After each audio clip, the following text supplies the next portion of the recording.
Como é matar por amor? É um amor satânico pra mim. É um amor macabro. Mas eu não tinha ódio delas, nenhuma delas, aquela vontade de rasgar ela, mas aquele amor era um amor doente, um amor maligno, um amor maligno, um amor oculto. Oi pessoas, tudo bom? Primeiramente, sejam bem-vindos, meu nome é Gisele e esse é o Sob Investigação.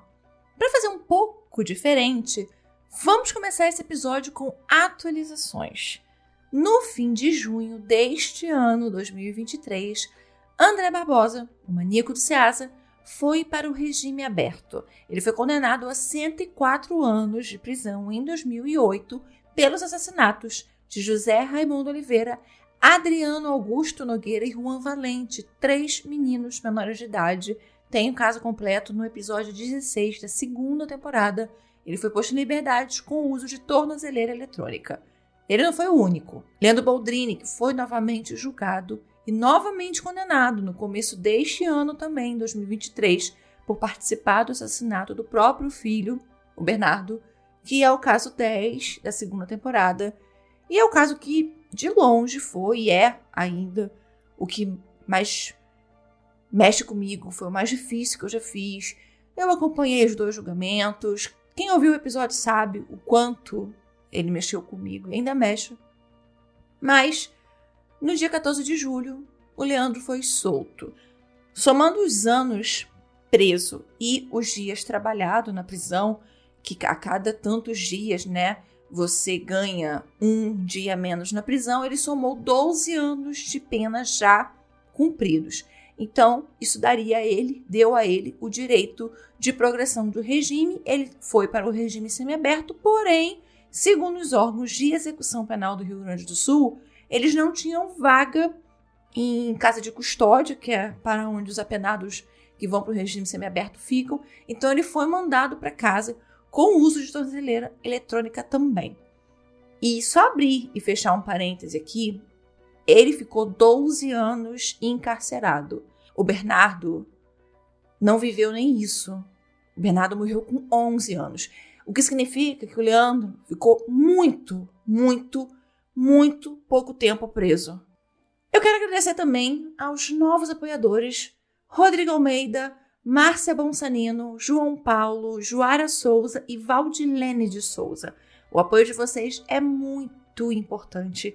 Se não fosse por vocês e pelos apoiadores que ficaram nesse período meu de sumiço, de desaparecimento, esse episódio não estaria aqui hoje. Então, muito obrigada por me ajudarem a manter o podcast, acreditarem, principalmente isso, acreditarem no meu trabalho. Como eu digo em todo o episódio, é o apoio de vocês que mantém esse podcast. Já tá muito difícil de continuar, mas eu sou brasileira, eu não desisto tão fácil, então tô tentando continuar e conto com a ajuda de vocês. Nós temos uma campanha de apoio na Aurelo que começa a partir de R$3. Lá tem explicando as vantagens de cada grupo de apoio e por lá você também nos ajuda ouvindo os episódios. A Aurelo ainda é a única plataforma que paga ao podcaster por player. Então, cada vez que você ouve por lá, ele paga um valorzinho bem pequenininho, mas que já ajuda para quem não ganha nada, Temos também o nosso Pix. Caso você queira ajudar uma vez só, não quer que seja uma coisa recorrente, é o nosso e-mail sobinvestigação, com 2 O, @gmail.com. Eu também coloquei o Sob Investigação no Patreon. Então, caso você more fora do país, você pode usar o Patreon. É muito mais fácil, aceita pagamento em outras moedas. E eu já disponibilizei os conteúdos exclusivos lá. Vou deixar todos os links aqui na descrição.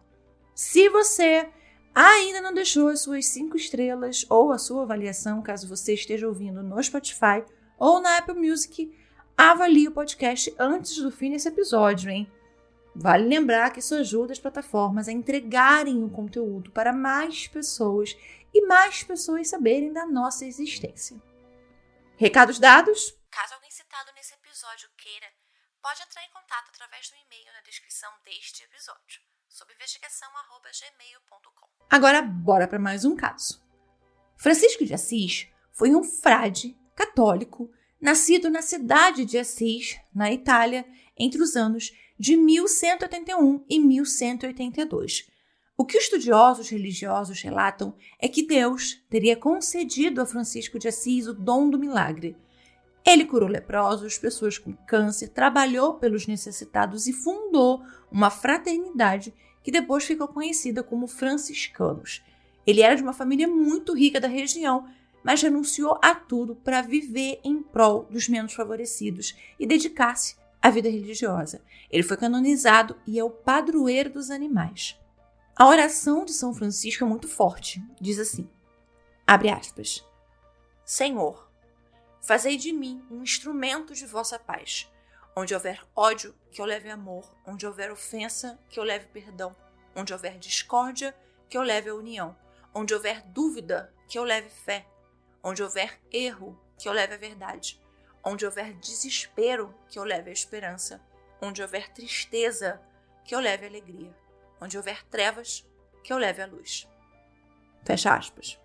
Mas não é sobre esse Francisco de Assis que vamos falar, mas do Francisco de Assis que, apesar de ter seu nome em homenagem a essa figura religiosa, ele era exatamente o oposto. O casal Maria Helena de Souza Pereira e Nelson Pereira tiveram 3 filhos. Francisco de Assis Pereira era o do meio. Maria Helena, católica, deu ao filho o nome do santo, Francisco de Assis.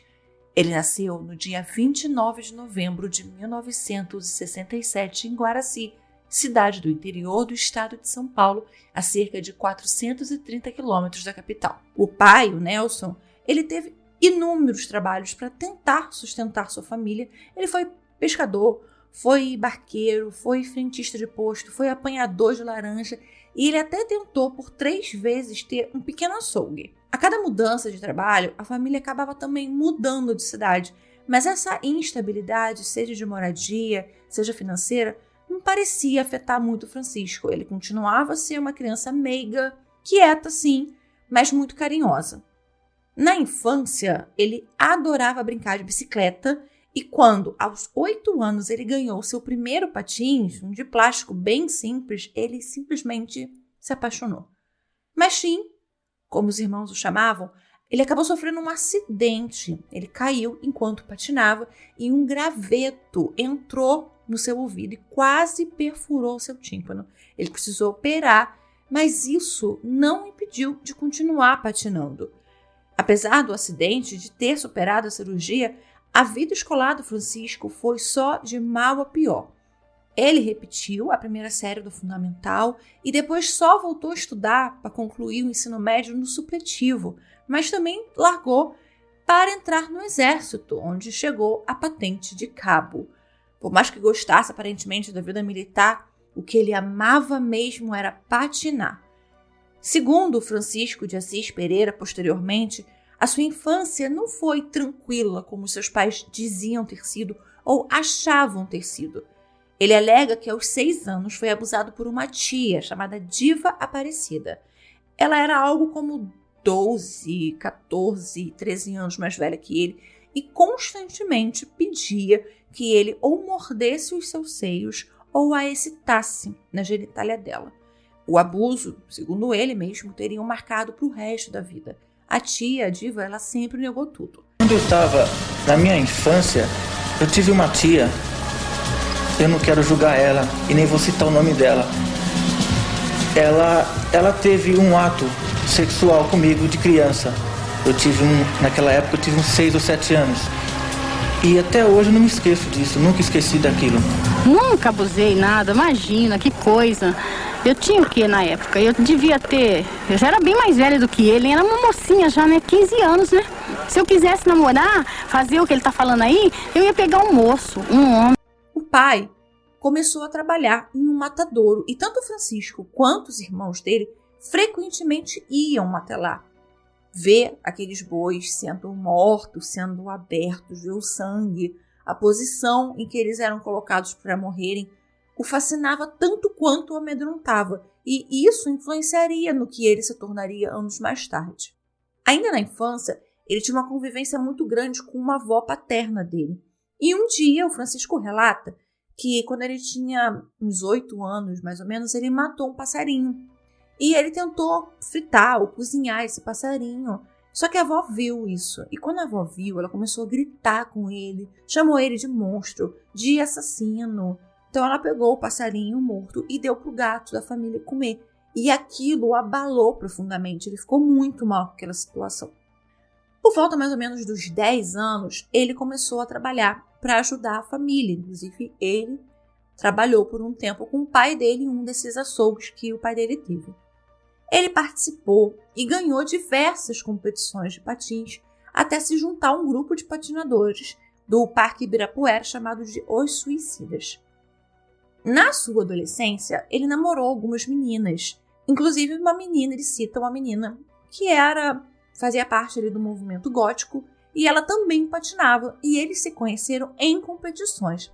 Só que a experiência sexual com ela foi muito marcante na vida dele. Durante o sexo, uma vez, ela mordeu o pênis dele com tanta força que machucou. E aí, depois disso, toda vez que ele fazia sexo, ele sentia muita dor e passou a ter muita dificuldade de ereção. Aliado a isso, ele também tinha fimose, que é aquele excesso de pele no pênis, que normalmente, na adolescência, os rapazes já não têm mais. Mas se acontecer de ter, precisa ser operado. Só que o Francisco não operou. Então, a fimose acabou agravando as dores que ele sentia durante as relações sexuais, também ocasionava sangramento e pode também, inclusive, ocasionar assadura, inchaço. Então, precisa ser operado. Quando a família dele, que estava morando em São Paulo, decidiu voltar para Guaraci, o Francisco ficou em São Paulo. Porque na capital ele tinha certeza de que conseguiria mais oportunidades nos patins. A vida dele como patinador, do Chico Estrela, né, que era o apelido dado pelos amigos dele ali, patinadores, era cheio de competição, muitas medalhas e horas de treinamento no Parque do Ibirapuera. Quando ele saiu do exército, ele teve diversos trabalhos, inclusive um como instrutor de pista de patinação entre 1990 e 1991 no Bauru Shopping Center.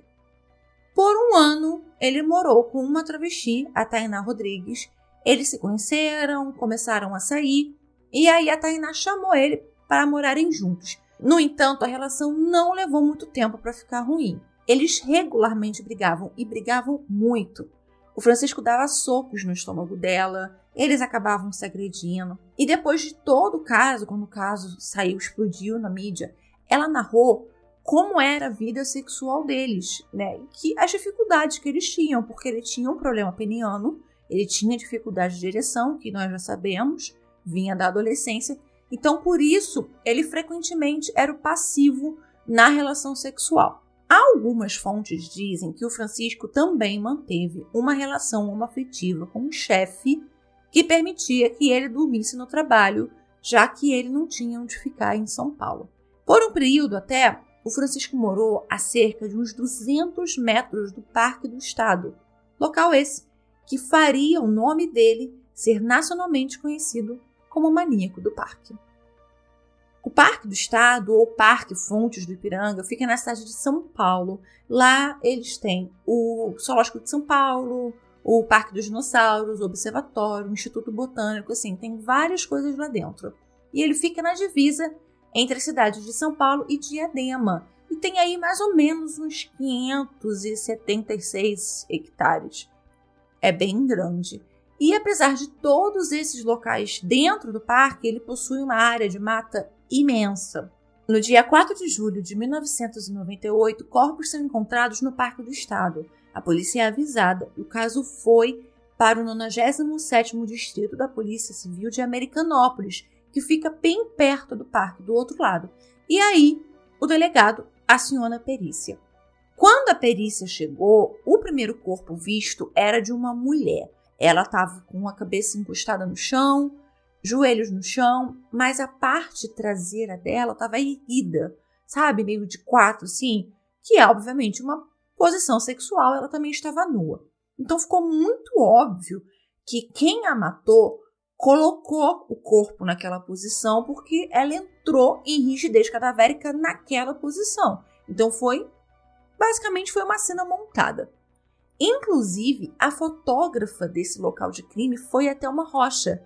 E daqui um pouquinho mais à frente a gente vai ouvir ela mesma contando sobre como foi esse encontro. O corpo ainda não estava em um estado muito avançado de putrefação, mas a equipe estava sentindo um cheiro muito forte de cadáver. Então eles abriram o perímetro e, ao abrir o perímetro para poder procurar vestígios em volta, eles acabaram descobrindo um segundo corpo.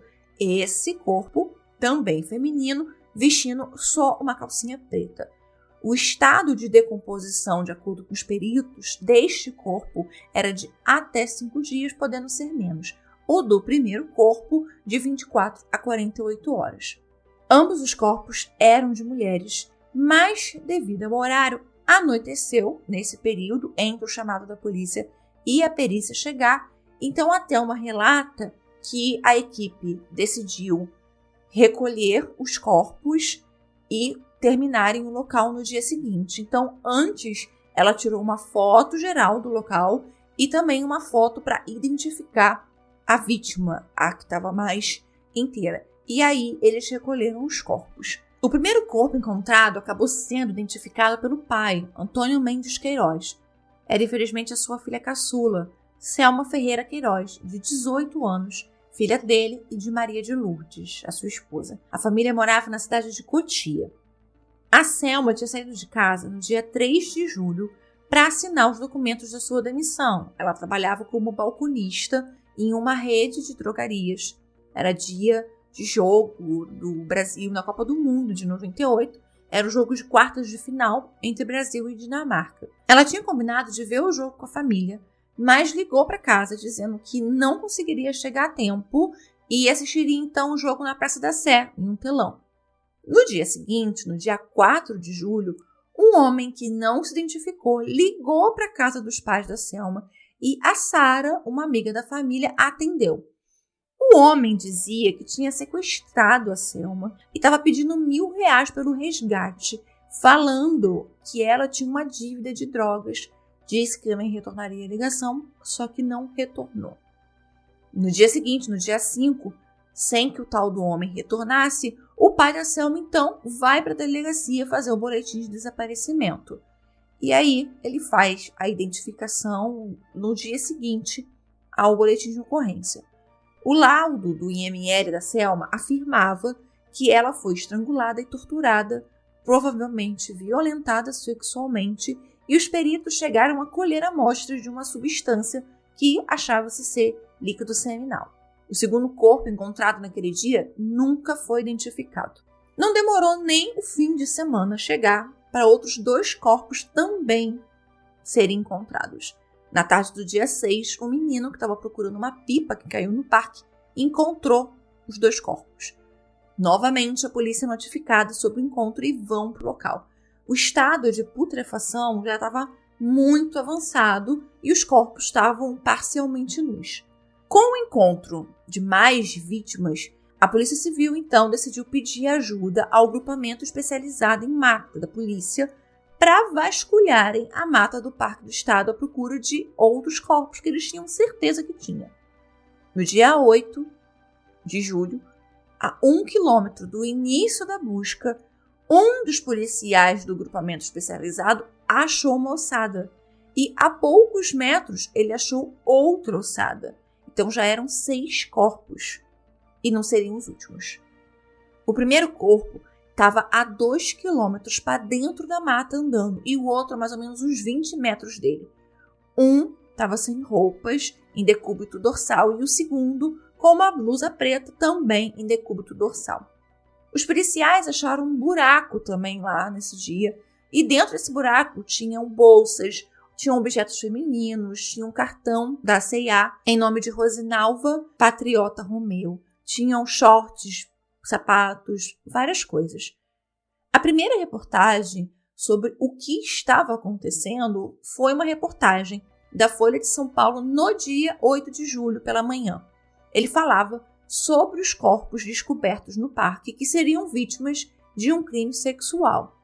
Ainda naquele momento, no dia 8 de manhã, eles só tinham encontrado ainda 4 corpos. Na mata, a chocante cena. Uma ossada encontrada por um morador da região do Parque do Estado. Restos de roupa, um par de sandálias e uma corda. Com ela, a garota foi amarrada numa árvore. Ele teria convencido a garota a entrar na mata para conhecer um acampamento. Começava ali o que seria para ela horas de medo e terror. A imprensa, com o tempo, já estava começando a chamar o assassino já das 6 mulheres localizadas de maníaco do parque. A investigação, então, passou para o delegado Sérgio Luiz da Silva Alves, da equipe CESUL da DHPP. Ele e os investigadores da equipe começam, então, a procurar casos de mulheres desaparecidas e também denúncias de crimes envolvendo mulheres na área do parque. A DHPP tinha boletim de ocorrência de 7 mulheres dadas como desaparecidas na Grande São Paulo até aquele momento. 3 mulheres, entre maio de 96 e fim de 97, tinham ido à delegacia falar que tinham sofrido tentativas de estupro no Parque do Estado. O relato de uma delas era de que um homem, moreno forte, mais ou menos 25 anos, dizendo ser produtor de comerciais, a convenceu a entrar no parque, o local, segundo o homem, perfeito para tirarem fotos. E enquanto eles estão vasculhando esses arquivos e vendo esses relatos, que eles se deparam com 2 inquéritos policiais. 2 corpos encontrados em janeiro de 98 e também em maio de 98 e que tiveram um inquérito arquivado por falta de mais provas. Pedro Fávero, que era um guarda que trabalhava no Parque do Estado, encontrou o corpo de uma mulher morta em decúbito dorsal no dia 16 de janeiro de 1998. Em maio, um grupo de religiosos evangélicos encontrou ossos e avisou ao Pedro. Já estava assim, somente a ossada, mas nessa ossada dava para se ver um aparelho dentário e cabelos longos e escuros. Uma das denúncias desses 2 casos, de janeiro e de maio, tinha sido feita por Lígia Clene Crescêncio, depois que a sua prima Raquel Mota Rodrigues, de 23 anos, sumiu. Segundo a Lígia, a Raquel foi trabalhar no dia 9 de janeiro. Ela trabalhava em Pinheiros, um bairro da capital, que fica entre Vila Madalena e Jardim, se eu não me engano, como vendedora de móveis. A família de Raquel morava em Gravataí, uma cidade no Rio Grande do Sul. Os seus pais, o Herbi, o Agenor, e os irmãos dela, a Jaqueline e o André, moravam ainda no Rio Grande do Sul e ela foi para São Paulo para trabalhar, para juntar dinheiro para ajudar a família. No fim do dia do trabalho dela, a Raquel pegou o metrô, descendo na estação Jabaquara. Ela ligou de um orelhão para Lígia, do metrô mesmo, da estação, falando que um rapaz muito legal, que era fotógrafo, que produzia catálogos, para empresa de cosmético, uma empresa de cosmético muito conhecida, a chamou para tirar umas fotos no Parque do Estado. A prima desaconselhou a Raquel aí, Ela falou sobre os perigos, porque aquele papo estava meio esquisito. A Raquel então falou, tá, então não vou. Só que depois disso ela simplesmente desapareceu. E, infelizmente, a identificação do corpo achado em janeiro era o de Raquel. A polícia fez um retrato falado baseando-se nas características de homens que a Raquel costumava sair ou se interessar, de acordo com o que a prima falou. Quando os 4 primeiros corpos foram descobertos, e tanto Selma quanto a Raquel já estavam identificadas, diversas mulheres começaram a se apresentar na polícia com relatos assim impressionantes. Uma delas relatou que estava na fila de um cartório, isso era o ano de 96. E aí um homem se aproximou dela dizendo que ela poderia ser modelo de uma empresa de cosméticos internacional, que ela era muito bonita, que ela podia fazer muito dinheiro. E aí eles ficaram conversando por um bom tempo. E ela continuou na fila do cartório. Ele então saiu e ficou esperando por ela do lado de fora do cartório. Só que como ela demorou muito, ele contou que a van da empresa que estava lá na rua acabou indo embora pro local onde seriam a gravação e as fotos. E aí ele ofereceu para ela uma carona de moto, para eles irem também lá para tirar essas fotos. E aí eles foram até o Parque do Estado onde, né, estaria toda lá a equipe lá fazendo as fotos para essa campanha. Lá, ele acaba estuprando, espancando, e quando terminou, ele disse para ela, abre aspas, eu vou te dar 5 minutos, não, 2 minutos, eu vou te dar 2 minutos para você correr. Se você conseguir escapar da mata, você tá livre, você vai viver. Mas se você não conseguir, eu vou atrás de você, eu te mato e te como morta. Fecha aspas. Elas repassam as características do homem que as atacou. Moreno, entre 24 e 30 anos, talvez 1,70 m, cabelo encaracolado, nariz largo e uma falha na sobrancelha. Uma falha, algumas dizem também cicatriz. Uma mulher que não quis ser identificada, vendo as notícias sobre o maníaco do parque, de como outras mulheres contavam terem sido abordadas por um homem que se dizia fotógrafo, ela liga para o número divulgado da equipe da DHPP com informações sobre o que aconteceu com ela. Ela havia sido abordada na estação São Bento por um homem dizendo ser de uma empresa de cosméticos e que queria tirar fotos dela. Ela não aceitou, mas ele ficou insistindo muito. Vendo que ela não iria de jeito nenhum, ele então deixou com ela um cartão com um número e o nome dele, Jean. Os policiais ligam para o número, descobrem que esse número, na verdade, é da JR Moto Express, uma empresa de motoboys, que ficava na Avenida Alcântara Machado, no bairro do Brás. Ao irem até o local, eles descobrem que não só não havia nenhum Jean trabalhando lá, como nunca teve nenhum Jean trabalhando lá recentemente. Porém, uma coisa estranha tinha acontecido. O dono da empresa, Jorge Santana, ele contou que uns 3 ou 4 dias antes, mais ou menos no dia 11 de julho, um dos funcionários que trabalhava lá uns 4 meses mais ou menos, dormia também lá no local de trabalho, deixou um bilhete lá dizendo, abre aspas, Jorge, me desculpe, mas tem que ser assim. Obrigada por tudo, meus amigos, e até um dia. E que Deus os acompanhe. Abraço, Chico. Fecha aspas. Perto desse bilhete, também tinha alguns recortes do jornal sobre o caso do maníaco do parque e uma foto do retrato falado dele, que tinha sido feito não só pela Lígia, como também pelas vítimas que se apresentaram e que foi amplamente divulgado pela imprensa. O nome do ex-funcionário era Francisco de Assis Pereira. Exceto por uma briga ocorrida entre ele e outros colegas ali da JR Express, após um brincar com ele sobre como ele parecia com o retrato falado do maníaco, o Jorge não tinha nenhuma reclamação para fazer sobre o Francisco. Outra coisa que o Jorge conta é que aqueles policiais não eram os primeiros a irem lá e perguntarem sobre a mesma pessoa. Alguns meses antes, no começo do ano mais ou menos, outros policiais tinham ido lá, uns investigadores de pessoas desaparecidas, porque parecia que uma namorada do Francisco tinha sumido. A namorada era Isadora Frankel, de 19 anos. A Isadora nasceu em 1980 e aos 3 anos mudou-se para Marizias, também em São Paulo. Quando ela terminou o colegial, ela foi para a capital para morar com os avós paternos. Ela pretendia melhorar seu inglês, melhorar seu alemão e também começar a estudar espanhol. O pai, o Cláudio, era um físico, professor da Universidade de São Paulo. O sonho da Isadora era ser comissária de bordo, por isso ela estava tentando aprimorar não só as línguas que ela já falava, como também aprender uma terceira língua. A Isadora foi vista pela última vez no dia 10 de fevereiro de 1998, saindo da casa dos avós no prédio em que eles moravam, na rua Paz de Araújo, número 89, no Itaim Bibi, com um homem de cabelos castanhos e longos por volta das 8h30 da noite.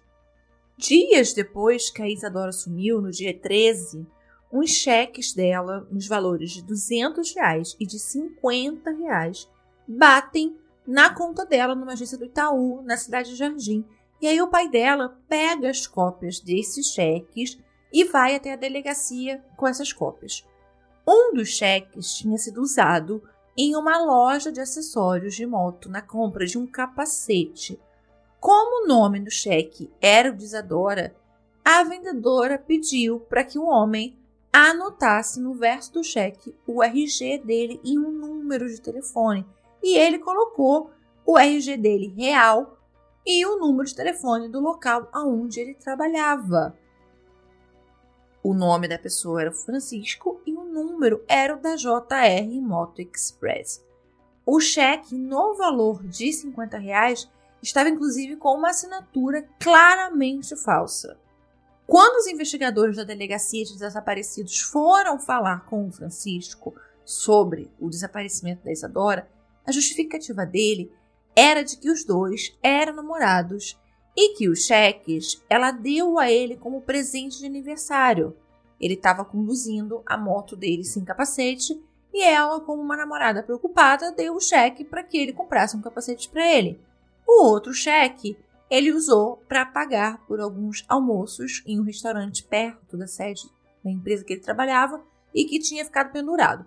O pai da Isadora, o Cláudio, ele negou veementemente que o Francisco era namorado da filha dele.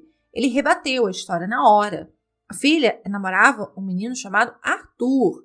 E em dezembro e novembro de 97, que era o período que o Francisco dizia que eles estavam namorando, a Isadora nem estava em São Paulo. Ela estava no litoral paulista, na casa da mãe. A polícia pegou a foto do Francisco e mostrou para o porteiro do prédio que a Isadora morava com os avós. Só que ele não reconheceu o homem. O que tinha ido no prédio no dia que a Isadora desapareceu, ele falou que o nome era Tiago ou Charles ou alguma coisa assim. Que o porteiro interfonou para a Isadora autorizou que o rapaz subisse e depois de mais ou menos uns 40 minutos eles saíram juntos. Isso já era noite. Descobriu-se que em outubro de 1995 o Francisco foi detido por constrangimento ilegal e importunação na cidade de São José do Rio Preto. Ele tinha atacado uma balconista, a Alessandra de Oliveira Alves, que estava indo para o trabalho dela. Ele empurrou ela por um terreno de um prédio que estava em obra na tentativa de violentá-la. Só que um segurança do local conseguiu deter o estupro. Ele pôs a moto em cima da calçada e correu atrás de mim e me pegou por trás, pelos cabelos atrás. Então ele me imobilizou por trás e pediu para que eu não gritasse e não reagisse, que era somente para acompanhá-lo até um terreno que estava em construção na época. Eu achei que não fosse ser viva. Daquele momento, eu achei que não fosse ser viva dali.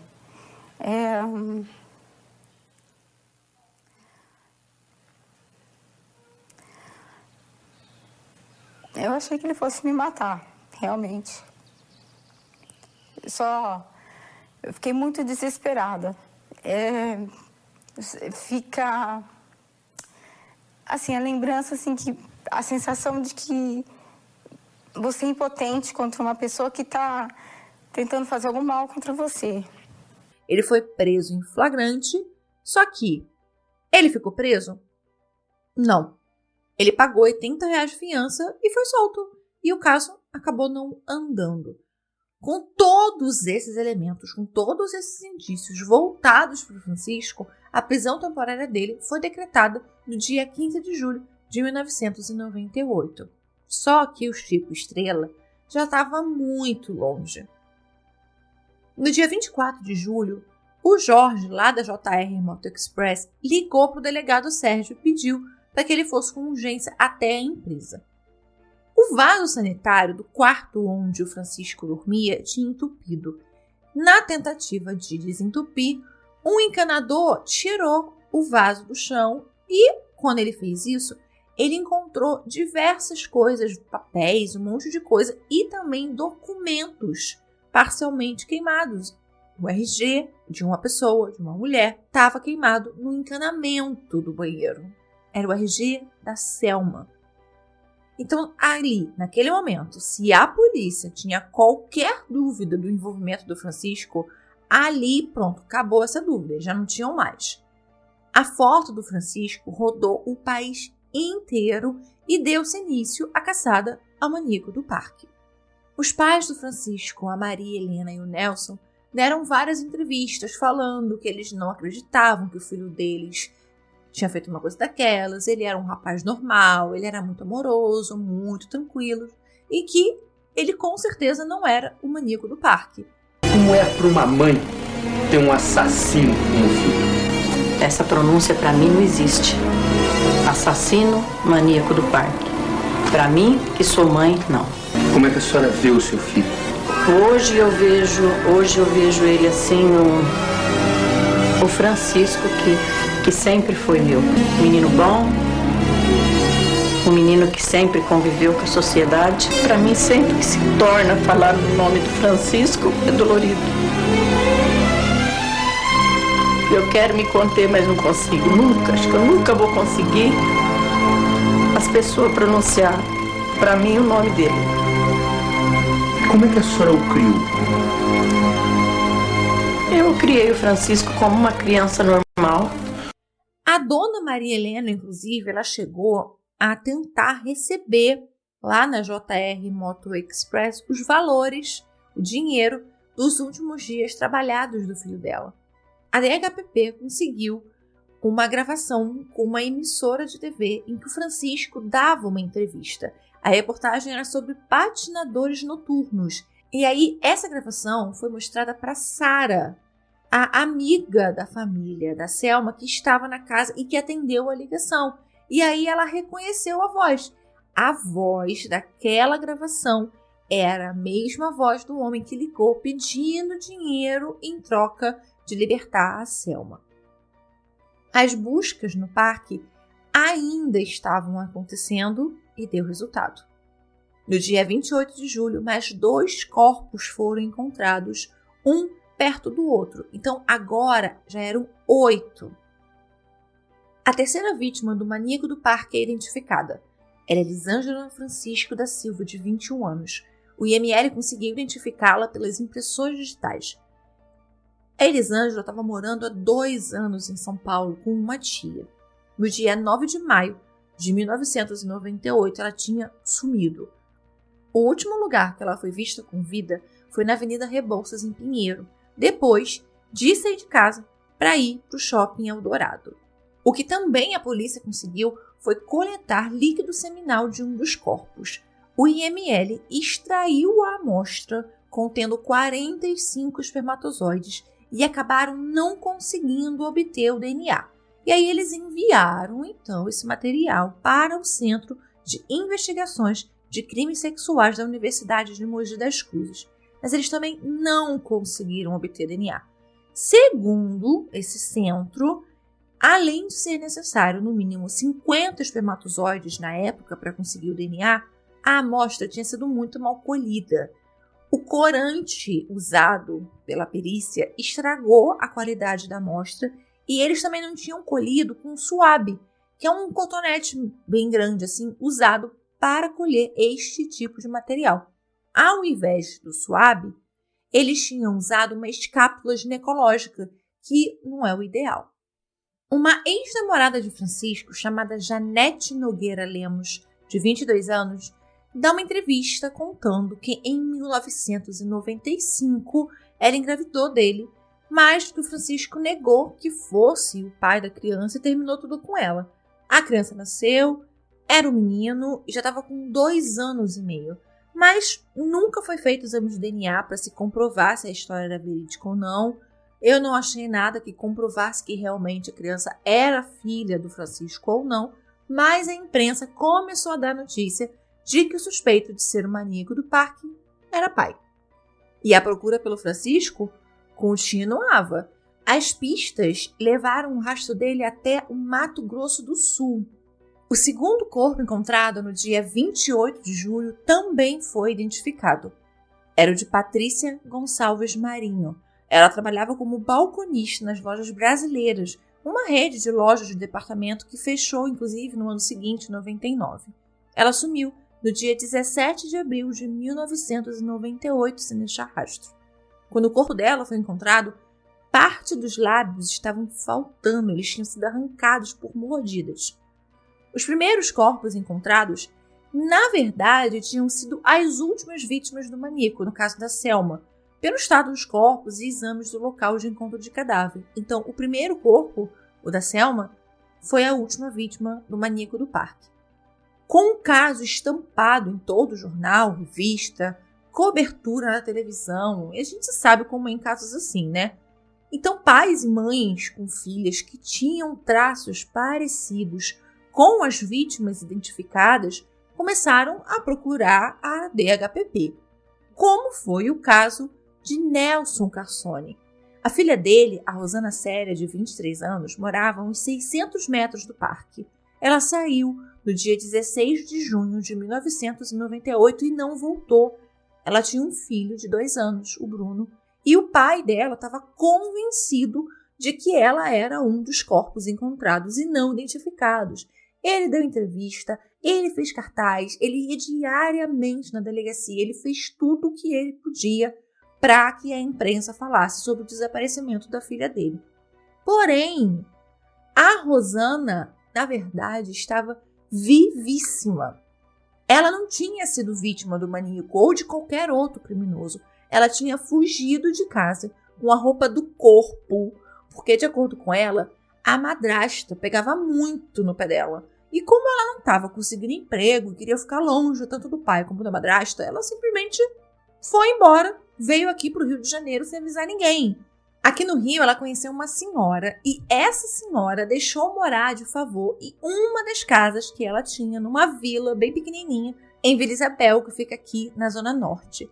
A Rosana, ela conseguiu um emprego como balconista em uma padaria em Copacabana, assinou a carteira e estava dividindo um quarto com uma colega bem perto da padaria. E ela não tinha intenção alguma de voltar. Só que só descobriram que ela estava no Rio, uns 10 dias da prisão do maníaco do parque. Durante todo esse tempo, a partir do momento que o pai dela fez o boletim de ocorrência, até o caso todo entrar na mídia, até ele ser preso, tudo isso, ela não falou nada. Ficou lá desaparecida, vivendo a vida dela em Copacabana, aqui na zona sul do Rio, como se não houvesse amanhã. Olha que loucura. Imagina o desespero desse pai. E é daqui do filho, né? Que era pequenininho, de repente a mãe simplesmente foi ali comprar cigarro e nunca mais voltou. E também ela se recusou a voltar para São Paulo, tá? Não sei como é que ficou a história mais pro final, mas eles fizeram uma entrevista com ela muito grande, um jornal, e ela falou que ela não ia voltar de jeito nenhum. O pai dela veio aqui no Rio, o investigador do caso do maníaco do parque também veio para ter certeza de que ela era ela mesmo. E ela falou pro repórter que ela não ia voltar, porque o pai dela era muito rígido e não ia voltar e pronto, e acabou. Imagina. E aí, até a última notícia que eu tive, que eu consegui ter, o pai dela estava pensando em ir morar no Rio, né? Vir aqui pro Rio, para poder ficar perto dela, já que ela não queria voltar para São Paulo, mas aí não sei como é que ficou, porque afinal de contas ela simplesmente fugiu para não ficar perto dele, porque ele era rígido, né? Então ela não deve ter ficado muito feliz com a ideia do pai dela vir morar no Rio, mas não sei como é que ficou. O advogado Ademar de Barros assumiu a defesa do fugitivo e pediu em entrevistas a diversas emissoras de TV para que ele se entregasse. E por diversas vezes ele ameaçou abandonar o caso se o Francisco continuasse fugindo. A mãe dele, a Maria Helena, também foi ao ar pedir para que o filho se entregasse, enquanto ainda acreditava que ele não teria como ser o culpado daqueles crimes. Outra ex-namorada dele entrega para a polícia diários que seriam do Francisco, em que ele dizia sentir-se atraído por crianças, dizia que queria casar com elas, uma coisa bem estranha. Diversas pistas davam conta do Francisco no Rio, no Paraguai, em diversos lugares. Então a polícia continuava a busca pelo homem que com certeza era o mais procurado do Brasil naquele ano. Já fazia 15 dias que ele tinha fugido e as famílias das vítimas aguardavam ansiosas pela prisão de quem eles acreditavam ser o algoz das filhas deles. Como o prazo dado pelo advogado Ademar para que o Francisco se entregasse acabou, ele realmente renunciou ao caso, desistiu do caso. O psiquiatra, o Guido Palomba, ele fez um perfil do maníaco a pedido da DHPP. Ele disse que o maníaco não era normal, mas também não era louco. Então ele estava naquela zona que o Guido Palomba sempre fala, né? Aquela zona fronteiriça. Ele não sentia qualquer remorso, era perverso e tinha um instinto sexual muito deformado. Mas essa caçada estava para chegar no fim. Depois de 23 dias, o maníaco do parque seria descoberto. Na pequena cidade de Itaqui, no Rio Grande do Sul, na divisa com a Argentina, um homem chegou há muito pouco tempo, se apresentando como Pedro, um homem magro, de cavanhaque, faminto, dizendo ser um pescador, que estava à procura de trabalho e que estava namorando uma moça na cidade argentina do outro lado do rio.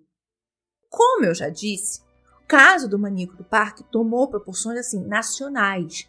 A notícia da fuga dele, a foto dele, era amplamente divulgada, era massivamente divulgada. Então era difícil que alguém neste país, Brasil, não soubesse desse caso. O Pedro comentou com alguns pescadores que ele tinha morado em São Paulo, que trabalhou como motoboy. Então o pessoal começou a ficar meio desconfiado dele. Tipo, o que esse homem tá fazendo aqui, né?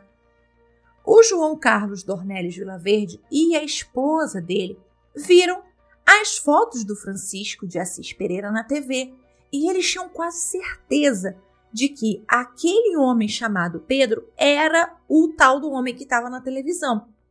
E aí um dia, enquanto o Pedro, né, entre aspas, foi tomar banho numa pensão ali, não é bem uma pensão, né, mas num local ali que o João Carlos deixou ele ficar, o João Carlos foi lá olhar nas coisas do tal do Pedro, na mochila dele.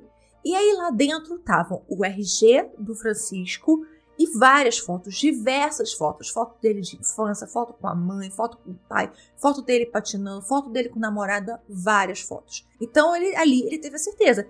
É o cara que eles estão procurando. E aí ele imediatamente liga para a polícia. Era o dia 4 de agosto de 1998, quando Francisco de Assis Pereira, o maníaco do parque, foi preso. 23 dias de procura e o homem que pode ser o inimigo número 1 da polícia está na cadeia em São Paulo. Francisco de Assis Pereira usou o nome falso, mudou o rosto, foi parar na fronteira do Brasil com a Argentina, mas acabou preso, denunciado por um pescador. A prisão de Francisco pode esclarecer uma série de crimes que assustaram São Paulo. Sou inocente. Você conhecia alguma das meninas? Nunca. Você saiu com alguma delas, não? A única pessoa que eu saí, ela se chama Isadora Franklin. A única pessoa que eu declarei na polícia de São Paulo. Você matou essas mulheres? Não. Não matei. O que você acha que está acontecendo? Quem matou tá bem solto por aí. De madrugada, ele foi levado para o aeroporto de Uruguaiana e de lá para Porto Alegre, onde os policiais da DHPP já esperavam por ele para levá-lo de volta à terra da garoa. E aí, já em São Paulo, ele ficou detido na DHPP. Claro, ele negou tudo. Negou ser culpado, negou conhecer as meninas, exceto por Isadora. A Isadora ele não negou que conhecia, afinal de contas, ele já tinha dito que ela era namorada dele e ele já tinha sido investigado por conta disso. Mas ele negou ser o maníaco do parque, negou que estava fugindo, ele disse que ele estava viajando, procurando competições de patins na Argentina. E aí, ele foi apresentado na imprensa em coletiva. Eu me julgo inocente. Se a lei do ser humano me acusa que eu realmente matei, que assim seja. Que eu seja punido, morto. Quem sabe amanhã ou depois, o verdadeiro maníaco não passa na frente de todos vocês e vão comprovar realmente. O inocente morreu, o culpado é esse aqui. Eu quero que essas moças que apareçam, que elas provam que eu fiz alguma coisa com elas em relação a tudo isso. Mas como foi a fuga do Francisco? O Francisco ele saiu de São Paulo logo após o retrato dele foi divulgado. De ônibus, ele foi para Assunção, no Paraguai, ficou lá 2 dias, e aí ele foi para Ponta Porã, no Mato Grosso, que diz ele que foi para visitar alguns parentes, ele ficou na casa de um tio. De Ponta Porã, ele voltou para Assunção, ficou mais 2 dias, e aí ele foi para Buenos Aires, e aí de carona em carona, chegou até Itaqui. O pai do Francisco, inclusive, ele chegou a dar uma entrevista agradecendo o João Carlos, né, o pescador, que ligou, né, para a polícia e que culminou essa ligação na prisão do maníaco do parque. Abre aspas. Ele parou meu filho. Fecha aspas. Então aqui a gente já vê que eles já não estavam mais tanta certeza se ele era ou não, pelo menos o pai, se ele era ou não o maníaco do parque. Uma patinadora do Ibirapuera entrega à polícia uma fita VHS em que o Francisco estava ali praticando patinação. E em um trecho dessa fita, ele está dando uma entrevista pequena, está conversando, está falando, e aí os peritos conseguiram tirar uma foto desse momento para comparar com as mordidas nos corpos das vítimas lá no Parque do Estado. O primeiro suprassumo televisivo desse caso foi dado pelo programa do Ratinho. Ele, através do repórter Saulo Gomes, o mesmo Saulo Gomes que gravou a confissão da Fera da Penha. Quem é apoiador já ouviu sobre esse caso lá na Aurelo. E aí o programa estava ao vivo. E o programa era para gravar o reencontro do Francisco com os pais dele, que o Saulo Gomes conseguiu para que passasse ao vivo no programa do Ratinho. E foi, gente, uma confusão. Era um empurra-empurra, uma amiga, uma gritaria. E no vídeo, o mais curioso desse vídeo é que dá para ver o perito Ricardo Salada, gente, muito novinho, super novinho, na DHPP. Que assim, ainda demoraria uns 4 anos para o nome do Ricardo Salada ficar muito famoso, que foi quando aconteceu o caso Richthofen, em 2002.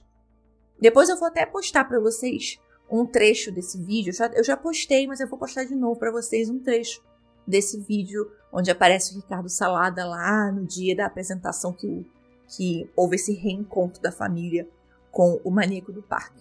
Enquanto ele ficou na DHPP, ele ficou numa cela individual, sempre sob vigilância, porque eles temiam que ele tentasse se matar. Depois, ele foi transferido para o Centro de Recuperação Prisional de Taubaté.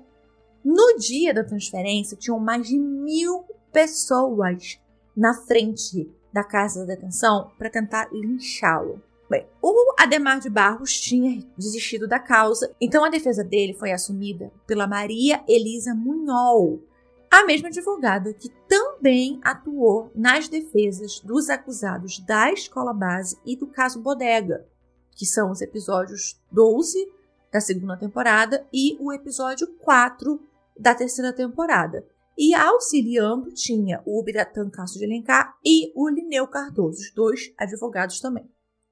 A confissão do Francisco não foi dada à primeira polícia. Ela foi dada indiretamente à Veja. Uma repórter da Veja, a Angélica Santa Cruz, que hoje inclusive está na revista Piauí, ela conseguiu entrar com um gravador de voz, onde Francisco estava conversando com os advogados dele de defesa. Os policiais, por algum motivo, pela maneira que ela estava vestida, alguma coisa, eles acharam que ela era da equipe dos advogados de defesa dele, então eles não a barraram. E sem saber que, é claro que ela não sabia que ele ia confessar, né? Mas ela deixou ali, jornalista que é, deixou ali o gravadorzinho ali ligando, entrou, e aí ela acabou gravando o momento que ele confessa para Maria Elisa todos os assassinatos. Então aquilo era uma bomba. Ele confessou que assassinou 10 mulheres, dentre elas a Isadora Frankel.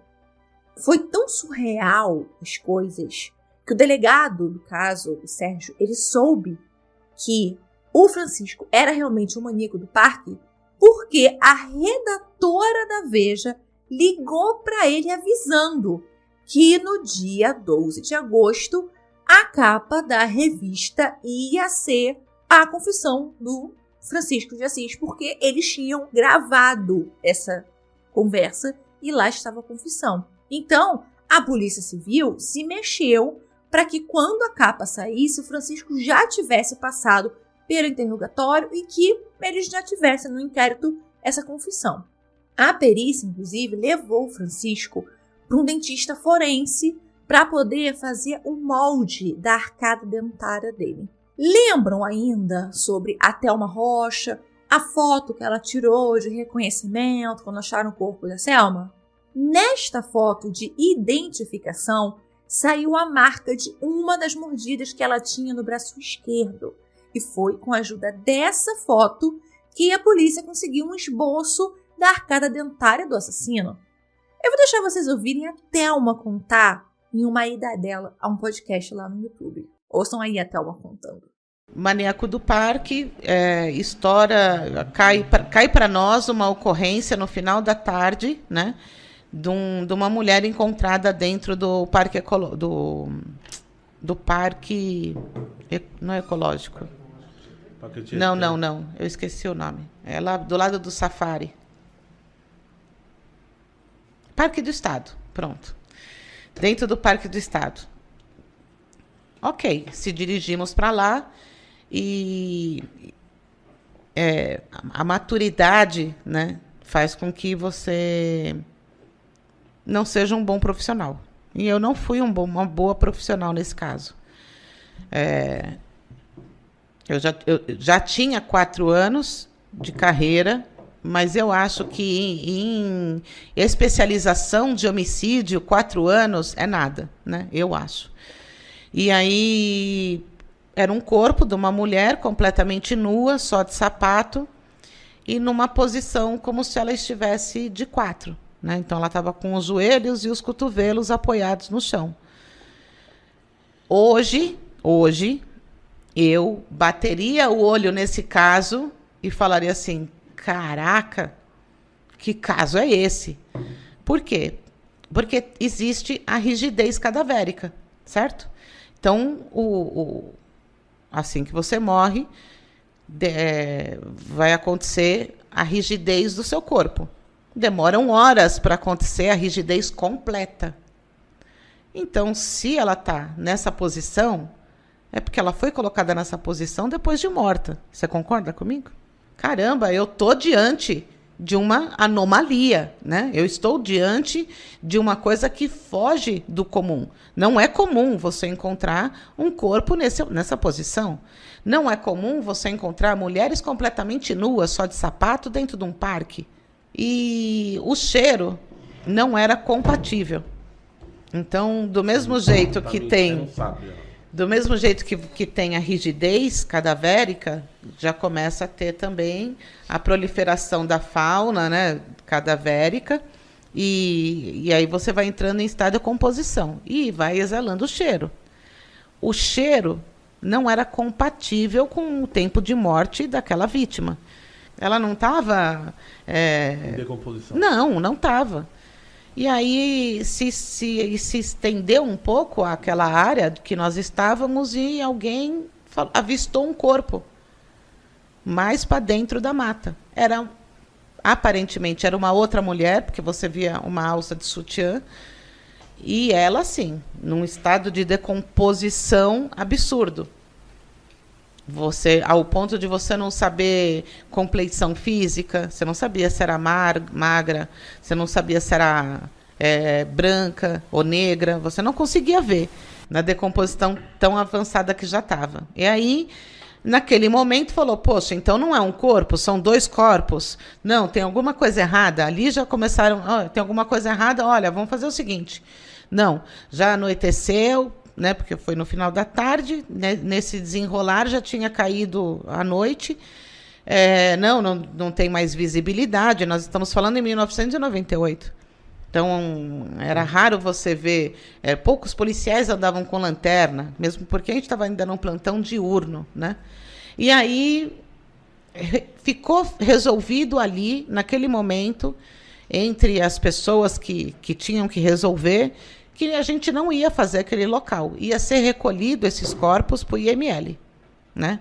Porque já apareceu 2 corpos, a gente foi chamado para um e apareceu outro. Ok. Voltando ao meu pai sempre falou do que eu tinha que fazer, o perito quisesse ou não. Era minha obrigação.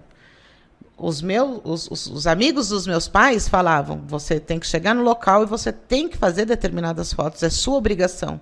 E assim eu fiz. Falei, vou fazer. Então, eu fiz uma foto geral, né, tentando pegar onde estava a Selma e o outro corpo, fiz uma foto geral do corpo e eu quis fazer uma foto que identificasse o rosto da Selma. Só que não dava. Como ela estava nessa posição, o rosto dela estava enfiado aqui assim, né? Então só quem estava daqui é que conseguiria ver um pedaço do rosto. E aí eu fui e fiz essa foto.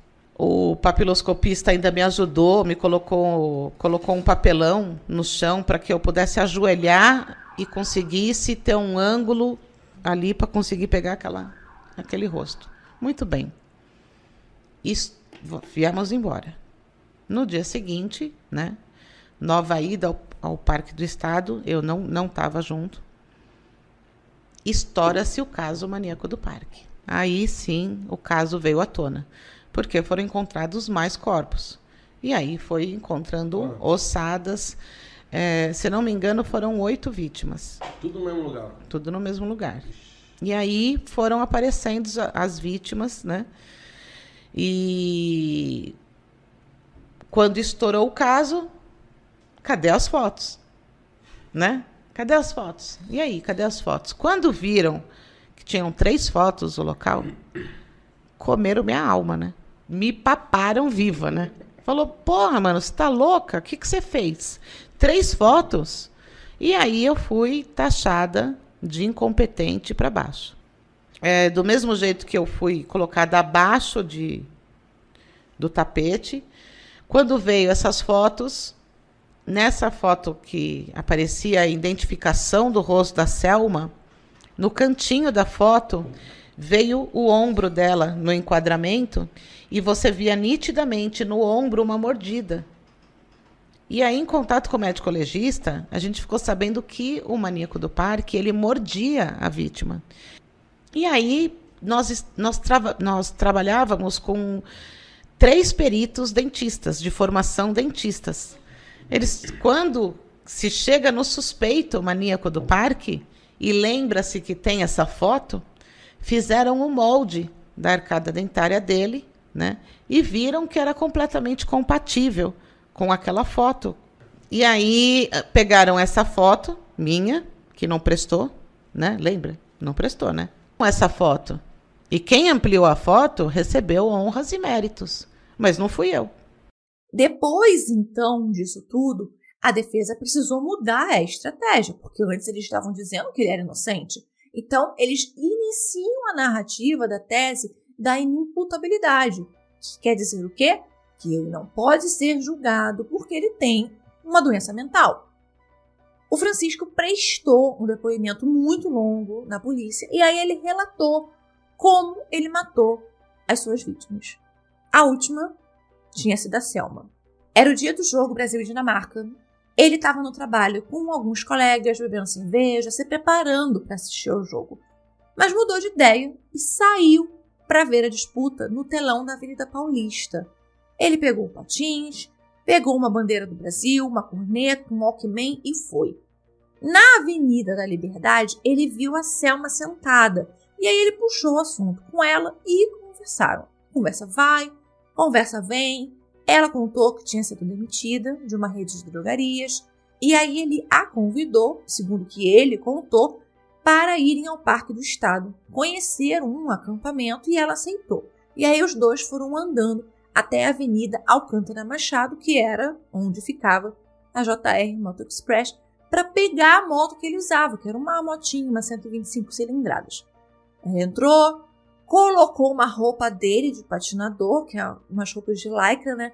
E acabou esquecendo o RG dela no colchão dele. E ela não viu, então ela realmente tinha esquecido. Eles foram pro parque, já era mais ou menos fim da tarde, e lá, ele a forçou a tirar a roupa e a estuprou. Ele deitou do lado dela e ficou alisando o cabelo dela com as mãos e, por fim, a estrangulou com um pedaço de corda de varal mesmo, que ele sempre tinha na pochete. Com ela morta, ele começou a morder os seios, mordeu o lateral das coxas, pescoço.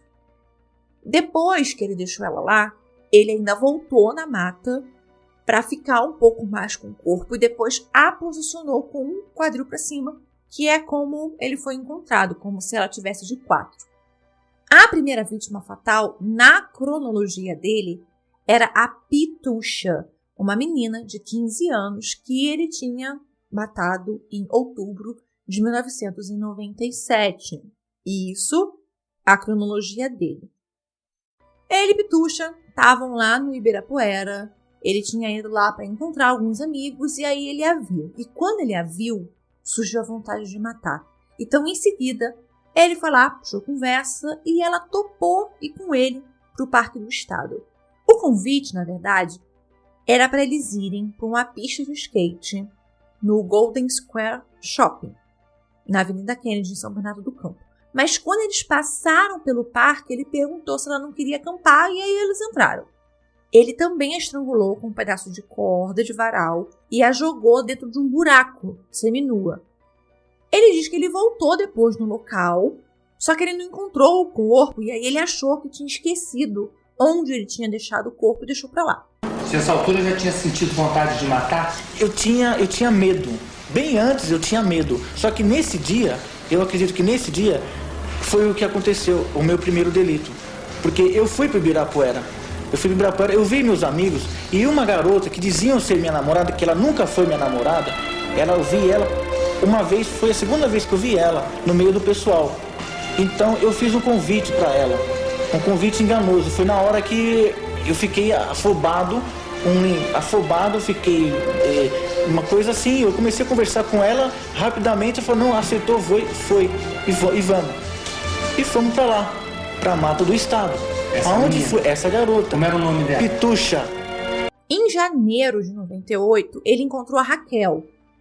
Como ele costumava pegar o metrô e ir de Santana a Jabaquara, mesmo tendo moto, ele pegou o hábito de fazer esse trajeto no metrô para ir procurando mulher.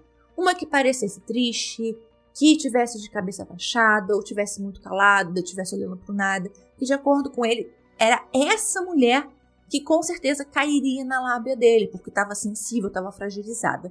Então, quando ele encontrava essa mulher dentro dessas características, que na cabeça dele eram mais suscetíveis a acreditarem no que ele ia dizer, ele começava a conversar. E a conversa sempre seguia o rumo dos interesses dela, ou dos interesses que ele percebia que seriam os dela, os assuntos que ela preferia. Então, ele até conta que se ela dissesse que gostasse de Fórmula 1, ele viraria o Ayrton Senna. Era mais ou menos nesse estilo de conversa que ele fazia. Se ela dissesse que gostava de tal música, ele ia virar o maior conhecedor daquela banda. Naquele dia, no dia 16 de janeiro, ele já foi para a rua certo de que ia matar. Na estação Dom Pedro I, ele abordou uma outra moça, uma morena de cabelos curtos, seios bem fartos. Só que essa moça ela ia para uma festa e aí ela recusou o convite dele. Então ele desceu na estação da Sé e viu a Raquel em um dos vagões. E aí ela disse para ele que tinha um sonho de ser modelo e que ela morava com uma tia, namorava um policial ou alguma coisa assim. E ele lembrava que ela chegou a ligar e dizer que iria ligar ou chegou a ligar para uma prima. Ele a estrangulou lá no Parque do Estado, mas não chegou a estrupá-la. Ele só também a mordeu depois de morta, porque, segundo ele não queria machucá-la.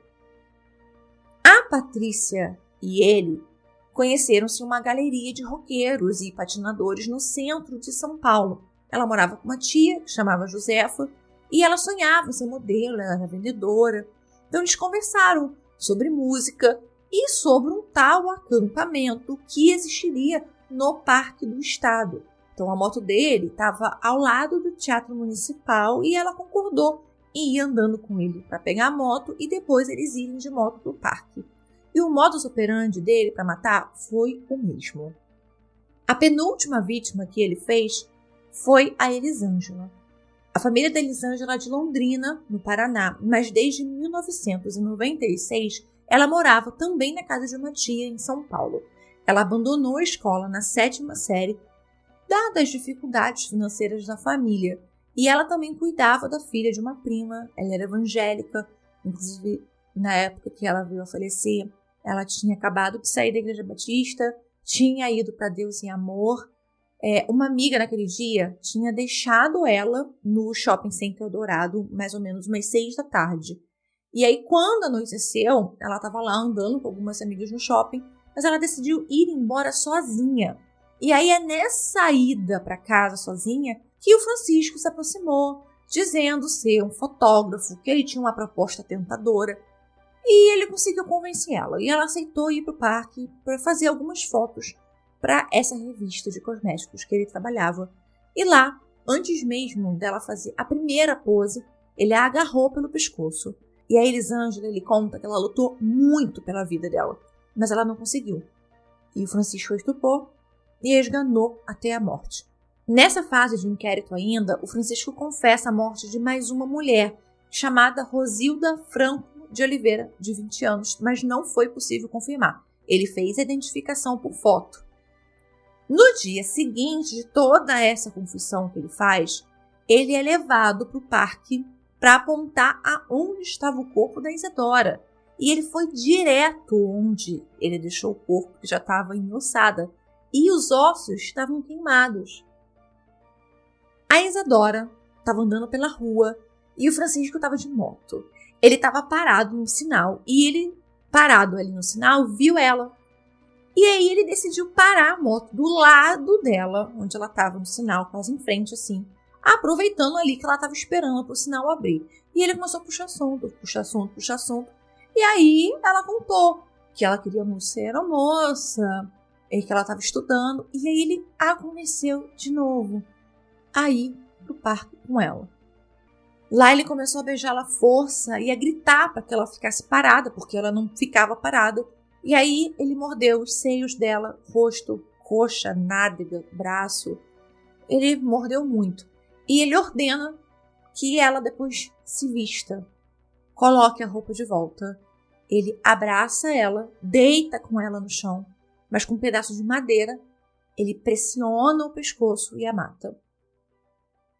Depois da morte, ele vê ao lado da calcinha dela um volume, algo volumoso, e pega e leva com ele. E só depois ele nota que era um talão de cheques.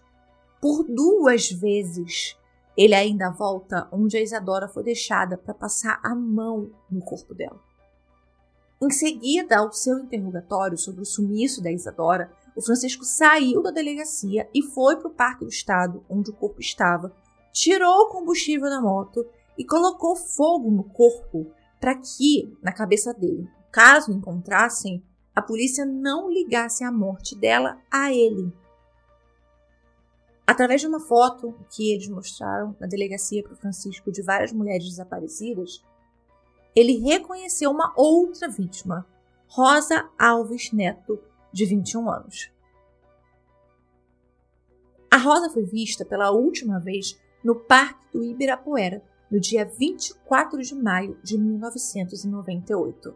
Ela era natural de Pernambuco, mas morava no bairro Valo Velho, em São Paulo, com a mãe e 3 irmãos.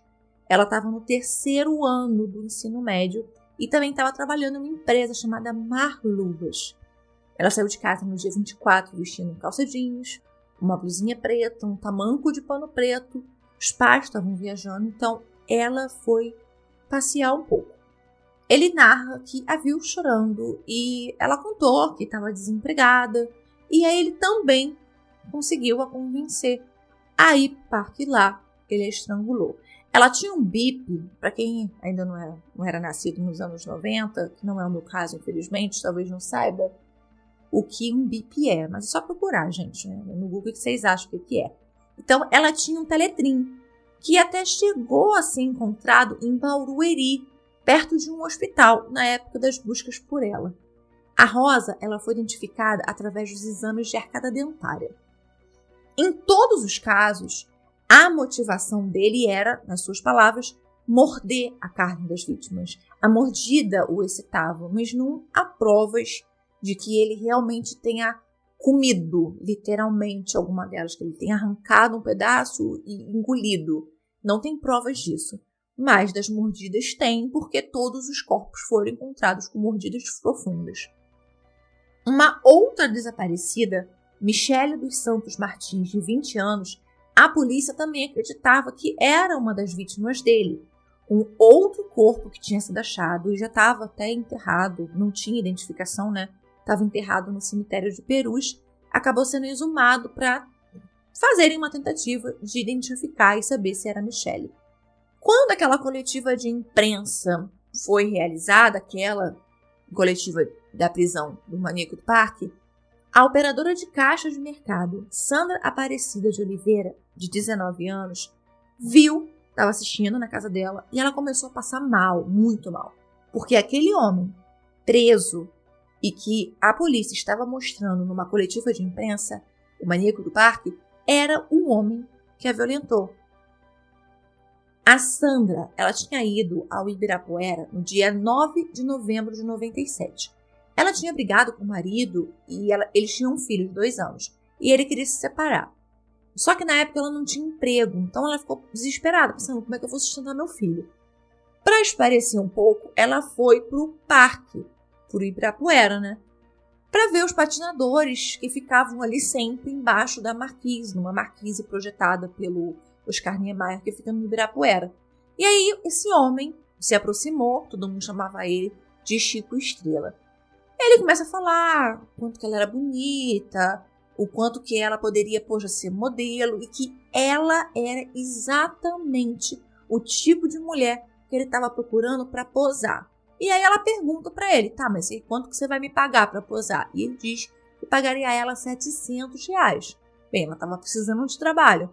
Ela topa o serviço e sobe na moto para irem até onde as fotos seriam tiradas. Só que passando no Parque do Estado, ele sugeriu a elas cortarem caminho, ela não viu nada demais, eles entraram no parque. Só que sem dizer nada, ele parou a moto e deu uma gravata nela e a amarrou com a alça da bolsa dela. Ele a beijou, ele mordeu seus seios e a obrigou a fazer sexo oral nele. Ela ficou amarrada em uma árvore e ele foi embora. E ela conseguiu se soltar e fugiu. Na hora que ele me mandou tirar a roupa, foi quando eu começava a falar com meu filho em pensamento. Eu falava assim, filho, a mamãe vai embora, mas o papai vai ficar pra cuidar de você. Eu falava em pensamento com meu filho, pensando que meu filho tivesse ouvido, talvez, quem sabe. Mas eu procurava sempre estar com o pensamento ligado em Deus e eu olhava pra mata e eu dava a Deus, eu tava dando a Deus pra tudo. Eu lembrei de todo mundo, eu lembrei da minha mãe, lembrei das minhas irmãs. Eu já tinha aceitado a morte pra mim já. Pra mim ali era o fim. Tanto que quando ele me amarrou e me deixou viva, eu tava tão no estado de choque que eu pensei comigo, ele não vai me matar. Eu tenho certeza que ele é um criminoso, porque um louco não pede perdão pelos atos que ele faz. E ele me pediu perdão quando eu estava amarrada na árvore. E ele sabe o que ele faz. Ele não tem nada de louco, não. Em agosto de 1998, aconteceu o segundo suprassumo televisivo. O Domingo Legal reconstituiu no programa, com atores, né? Só que com muitos detalhes, o que tinha acontecido no Parque do Estado. Como o maníaco atraía as vítimas, como ele matava as mulheres. E os atores iam interpretando e iam narrando o que estava acontecendo, assim, em pormenores. Na época, isso foi extremamente criticado, porque não só, né, pela interpretação dos atores, porque foi bem pesado, muito explícito, mas também pelo horário, porque o Domingo Legal passava no domingo à tarde. Então, assim, tinham crianças vendo aquilo. Mas ainda tinha tempo para um terceiro suprassumo televisivo. Todo mundo aqui conhece o Linha Direta. Foi um programa que estreou na Rede Globo lá no dia 29 de março de 1990. Inclusive, o primeiro caso deles foi o caso das máscaras de chumbo, que também tem lá na Aurelo disponível para apoiadores. Inclusive, está extremamente completo esse caso.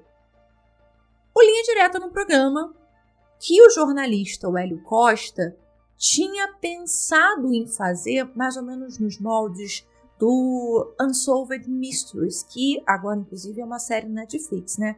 Mas antes era um programa que passava na TV norte-americana. E o Linha Direta, ele ficou no ar mais ou menos de março até julho de 1990, então foi muito curto. O Marcelo Rezende estava na Globo e ele queria muito, não trazer o Linha Direta de volta, mas ele queria ter na Globo um programa dele próprio, com um foco em jornalismo investigativo e envolvendo crimes. E foi quando ele e o Roberto Talma, que era um diretor da Globo na época, tiveram a ideia de entrevistar o Francisco, já imaginando que esse programa investigativo, mais voltado para a utilidade pública, que era o que o Marcelo queria, em um formato, na verdade, a gente conhece hoje como o Linha Direta. A Globo pagou R$7 mil por essa entrevista aos pais do Francisco e com o dinheiro eles compraram um Corsa. Essa entrevista, de mais ou menos uns 40 minutos, foi ao ar no Fantástico e foi um misto de investigação com entrevista, com coisa sobrenatural. Gente, foi um monte de coisa junta. Apesar de ser um piloto, né, uma ideia que eles tiveram, não é muito a ver com o que a gente conhece, o que a gente vê de Linha Direta hoje. A produção fez o quê? A produção levou para o Parque do Estado duas sensitivas, a Socorro Leite e a Regina Giovanetti, para que elas se conectassem às almas das mulheres que tinham morrido lá. Gente, tinha um astrólogo que fez o mapa astral do Francisco, assim, e tudo isso, sensitiva, astrólogo, misturado com a primeira entrevista que o Francisco deu para uma emissora. E anos mais tarde, né, ele daria uma outra entrevista para o Marcelo Rezende, mas aí o Marcelo Rezende já estava na Record. E aqui vai um fato curioso. Essa sensitiva, a Socorro Leite, que o Marcelo levou lá para o parque, é a mesma sensitiva que em 2002 foi ao Carandiru com o Gugu. Quem lembra? Aquilo ali, gente, entrou para os anais da história. Ela deu uma confusão, ela processou o SBT, um babado. Não sei se ainda está disponível, mas até o ano passado eu sei que este vídeo, um pedaço dessa reportagem do Gugu, estava disponível no YouTube. Não sei se está, porque no processo que ela ganhou contra o SBT, exigia que esse programa fosse excluído, deletado do planeta Terra. Então eu não sei se tá lá ainda, tá, gente? Mas antigamente tinha só um trechinho só. Se tiver lá ainda, assistam. E foi essa entrevista com o Maníaco do Parque que deu o start pro retorno do Linha Direta em 1999 com o caso do PC Farias e também com o caso da estudante Ana Carolina da Costa. E aí o Marcelo apresentou o Linha Direta por alguns anos e o programa ficou no ar até 2007, né? Depois quem assumiu foi o Domingos Meirelles e voltou depois agora em 2023 com o Pedro Bial. Mas esse programa não tem muito a ver com Linha Direta, né? Mas foi o que deu ali o que era necessário para que o Linha Direta voltasse. Então eles fizeram uma junção do que o Hélio Costa tinha em mente quando criou Linha Direta para a ideia que o Marcelo Rezende tinha de usar aqueles crimes e usar para botar um telefone, fazer as pessoas ligarem, tornar aquele programa um pouco mais de utilidade pública mesmo e ajudar a polícia a desvendar casos, né? E inclusive essa entrevista foi tão criticada na época quanto a reconstrução do Gugu. As pessoas acharam um absurdo fazer aquele tipo de programa e ele tem um espaço de 40 minutos no Fantástico e, como a gente sabe, geralmente faz reportagens muito curtas, mas eles tiveram aí 40 minutos entre mapas astrológicos e conversas com espíritos no Fantástico para falar do caso do Maníaco do Parque. O Francisco passou por uma audiência de instrução com o juiz do primeiro tribunal do júri, o José Reis Borges Pereira, em 19 de agosto de 1998. E nessa audiência ele contou como ele matava as mulheres, assim, em detalhes. Como a defesa estava alegando insanidade, o juiz determinou que os psiquiatras Sérgio Paulo Rigonati, Antônio Carlos Justino Cabral, Maria Adelaide de Freitas Caires e Hilda Clotilde Penteado fossem os responsáveis pelo laudo de insanidade mental e que eles fizessem em 30 dias. O Ministério Público chegou também a pedir um exame de fimose e também um exame lá nas partes íntimas do maníaco para tirar as dúvidas sobre as alegações do Francisco, de que ele alegava por muito tempo que ele atacava as mulheres não por vontade sexual, porque ele tinha essas dificuldades de ereção, ele sentia muita dor. Ele matava essas mulheres para mordê-las, não para estupá-las.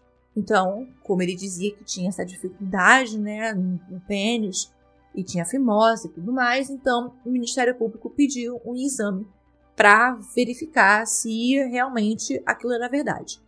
No caso da Selma, o promotor Edilson Mogenó Bonfim indiciou Francisco por homicídio triplamente qualificado, ocultação e vilipêndio de cadáver e atentado violento ao pudor. Essa foi um dos indiciamentos do Francisco. O juiz, o José Rei, lá do primeiro tribunal do júri, ele acabou desmanchando o corpo de peritos que tinham sido indicados para fazerem os exames psicológicos no Francisco. Por quê? Ele descobriu que uma psiquiatra contratada pela defesa tinha ido a 3 sessões dele nos 20 dias em que aquele corpo de peritos trabalhou. E aí a promotoria pediu, então, a impugnação do laudo. E essa impugnação foi deferida pelo juiz.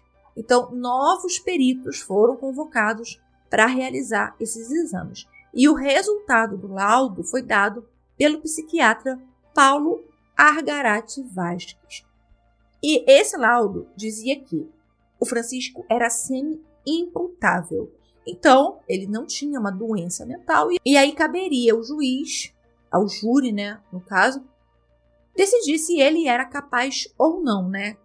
Se o juiz decidisse não pronunciá-lo ao tribunal do júri, o juiz decidiria se ele era imputável ou não, ou se ele fosse para o tribunal do júri, aí os jurados decidiriam se ele era imputável ou não.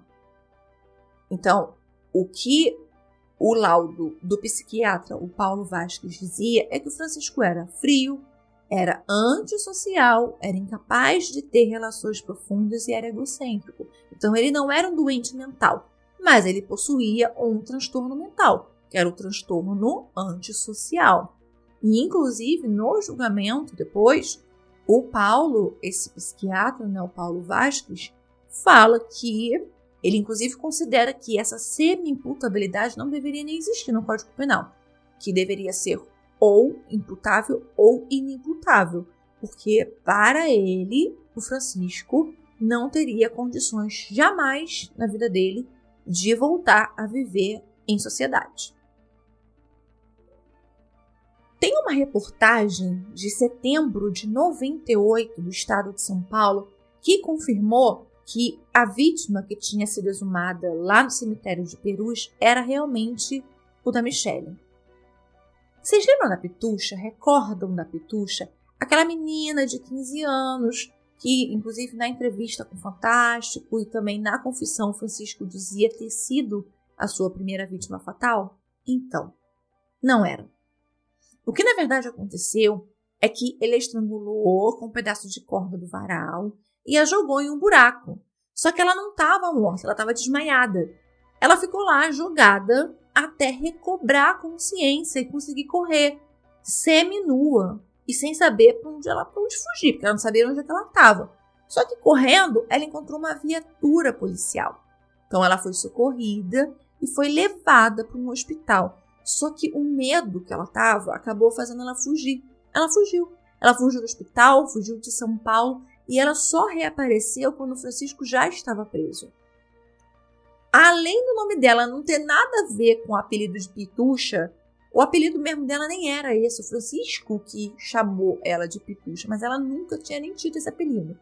Então, do momento em que ela se apresentou até o fim dos julgamentos do Francisco, ela ficou sob os cuidados do Estado no programa de proteção a testemunhas. O primeiro julgamento dele ocorreu em setembro de 1999. O Francisco estava sendo acusado pelos crimes de roubo, estupro, atentado violento ao pudor a 9 vítimas que sobreviveram.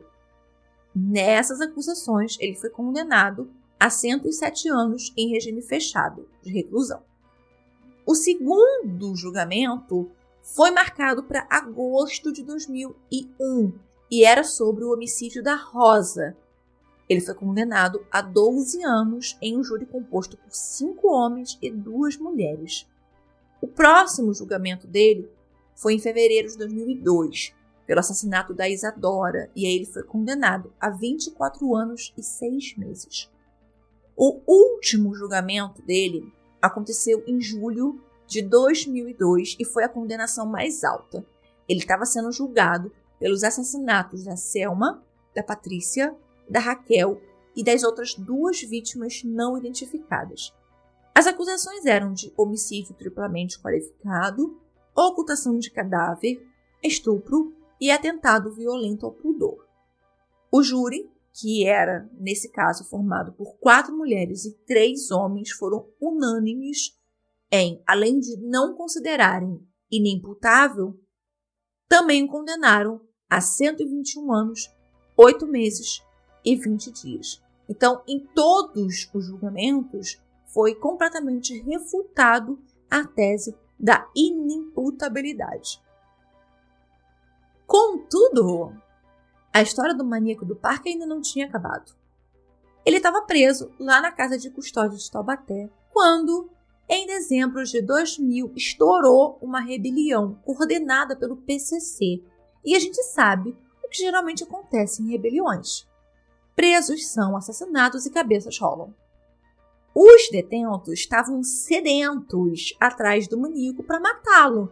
Mas aí o líder do PCC na época, o Marcola, preocupado que, poxa, se a gente vai matar o maníaco, vai acabar atrapalhando tudo, porque vai tirar o foco das reivindicações que a gente está fazendo e que começou essa rebelião, e vai todo mundo falar só do maníaco do parque. Então ele proibiu que matassem o Francisco, o que não impediu que o Francisco apanhasse. E muito. Em todos os jornais, em todos os veículos, saiu a notícia de que o maníaco do parque tinha sido morto durante a rebelião, mas não. Ele ficou bem vivo. E com o fim da rebelião, ele foi transferido para Itaí, uma outra cidade, e depois ele foi para uma penitenciária na cidade de Iaras, onde ele está, inclusive, até hoje. Essa penitenciária é um lugar onde geralmente o sistema presidiário manda estupradores ou então pessoas que estão condenadas, mas que estão jurados de morte. Ainda temos tempo para um último suprassumo televisivo. Em maio de 2001, nosso falecido Gugu ataca novamente. Sempre envolvido nesses casos, ele pagou uma entrevista com o maníaco do parque. Mas não foi só isso, não. Ele também colocou o maníaco frente a frente com o pai de uma das vítimas que ele matou. Então, assim, não precisa nem dizer que tanto o Ibope daquele programa quanto a polêmica e as críticas, meu filho, no mínimo foram um estouro. Não dava para saber o que tinha sido maior, o Ibope ou a confusão. Porque ele foi extremamente, mas muito, muito criticado por esse programa. A Maria Helena, mãe do Francisco, depois de algum tempo da prisão dele, e que tudo isso aconteceu, também foi se envolver em polêmica. Durante uma entrevista dela para a revista Isto É, ela reclamou da imprensa, mas não no sentido que você está pensando. Quando questionada sobre os pagamentos que ela e o marido receberam pelas entrevistas, fossem deles ou fosse do filho, ela disse, abre aspas, não cobro por entrevistas, mas se alguém oferecer dinheiro eu aceito. Fecha aspas. ela aproveitou a entrevista com a Isto É para reclamar que a Record prometeu quitar uma dívida que eles tinham na casa deles no valor de R$15 mil e não pagou.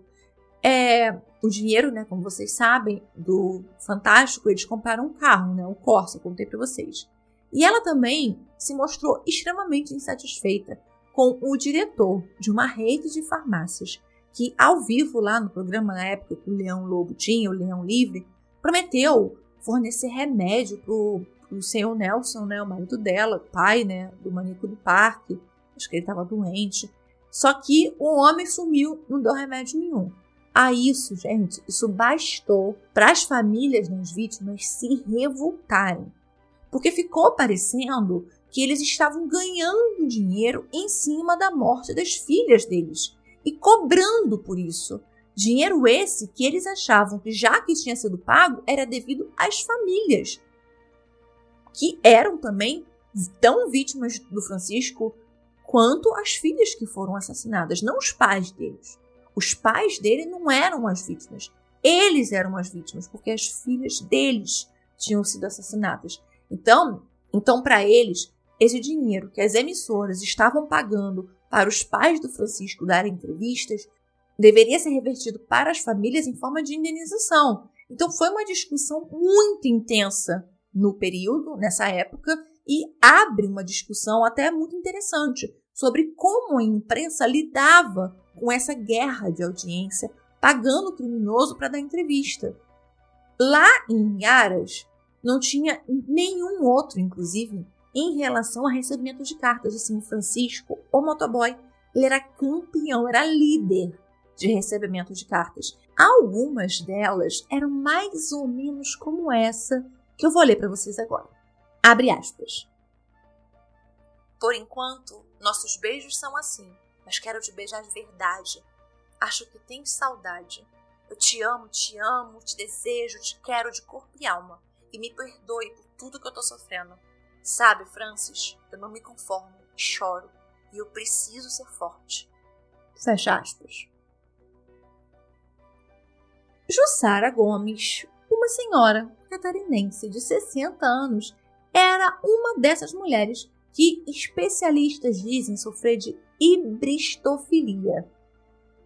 A hibristofilia é uma parafilia e ela causa atração por homens assassinos. É uma parafilia que atinge mulheres. Depois eu quero fazer um post explicando melhor para vocês o que é essa parafilia, porque é uma parafilia bem interessante de ser estudada. A Jussara começou a escrever para o Francisco, mandar presentes para ele e tal, até que os dois decidiram se casar em 2002. E casaram mesmo, por procuração. Ela estava disposta a ir morar em São Paulo, mudar a vida dela toda para ficar com ele, mesmo ele preso em regime fechado. Eles casaram, só que o casamento durou poucos meses, porque ela disse que ela era uma pessoa muito estranha, e aí ela pediu a separação. Todos sabemos que o Código Penal brasileiro, depois do pacote anticrime, todos não, mas eu tenho certeza que muitos de vocês sabem que depois do pacote anticrime, aumentou o tempo máximo de pena no Código Penal, né, para 40 anos, mas antes disso eram 30 anos. O Francisco está preso desde 1998, o que significa que, estando preso em penitenciária comum, que é o caso dele, ele deve ser solto em 2028, quando, mesmo que condenado a quase 300 anos, né, no somatório, ele vai completar os 30 anos de reclusão, cumprindo a sua sentença integralmente. Então, ainda se está discutindo como evitar que isso aconteça. Então, a gente vai ver nos próximos anos como é que isso vai acontecer. O Ministério Público está tentando arrumar alguma gambiarra jurídica para que lá em 2028 o maníaco do parque não saia. Então, a gente ainda não tem certeza de como é que isso vai acontecer. Até andou saindo algumas notícias de que ele ia ser solto. Não, gente, ele não vai ser solto agora. Mas a previsão é que em 2028 ele seja solto. É algo muito parecido com o que aconteceu com o bandido da Luz Vermelha, que também é um caso que está lá na Aurelo, disponível para apoiadores. Se você é apoiador, você ouviu, você sabe. Se você ainda não é apoiador, você está perdendo. Você já viu quantos casos eu falei aqui que estão lá disponíveis para você? Então, venha para o Sob Investigação e nos apoie. E você vai poder ouvir todos esses casos que eu falei aqui. Mas, com o João Acácio, aconteceu basicamente a mesma coisa. Ele também tinha, inclusive acho que ele cumpriu até um pouquinho a mais dos 30 anos e tiveram que soltar ele. E aconteceu tudo o que aconteceu quando soltaram. Então, por mais que eles tentaram impugnar a saída dele, não teve jeito e ele saiu. E pode acontecer a mesma coisa com o Francisco de Assis. Então, vamos ver como é que será daqui para frente. Aos 56 anos hoje, agora, este mês ainda de agosto, porque ele faz aniversário em novembro, quando ele vai fazer 57, ele se diz convertido, evangélico, frequenta os cultos, faz tricô também para passar o tempo e come bastante. Disse que ele engordou mais de 30 quilos, assim, passou dos 100 quilos fácil. E ele também é sempre visto andando na penitenciária com uma Bíblia. E aqui vai para vocês uma novidade que saiu há pouquíssimos dias antes de eu gravar esse episódio. A Prime Video da Amazon anunciou que fará um filme e um documentário sobre o maníaco do parque. Foi consultado o processo, foi entrevistado mais de 50 pessoas, entre familiares das vítimas, sobreviventes, peritos, tudo mais. E a previsão do lançamento dos dois, do filme e do documentário, da série, é para o ano que vem. Então, depois me contem lá no post, no nosso Instagram, @sobinvestigação, o que vocês acham disso. Mas, um supra-sumo da mídia, né? Vocês vão ver ou não vão? Quero saber o que vocês acham. Só ir lá e seguir, caso vocês ainda não sigam a gente lá no Instagram, e deixar a sua opinião no post com as fotos desse caso. O que dizem que eu sou louco? Eu não sou louco. Um louco escreve, um louco fala, um louco anda tão bem de patins, um louco tem estudo, um louco serve à pátria, um louco sabe andar de moto. Mas o que eu posso dizer é que alguma coisa tem dentro de mim. Esse foi o caso de hoje. E que caso, né? Gente, eu conheci esse caso, mas a pesquisa me deu uma outra visão. Que homem perturbado. Vocês ouviram ele falando, né? E é assustador pensar que não existe só ele desse jeito, gente. Devem existir iguais a ele por aí as centenas. Acho que isso é mais perturbador do que saber que ele existe. É saber que ele não é o único que existe. Uma outra coisa que eu quero falar com vocês é sobre a Elisângela.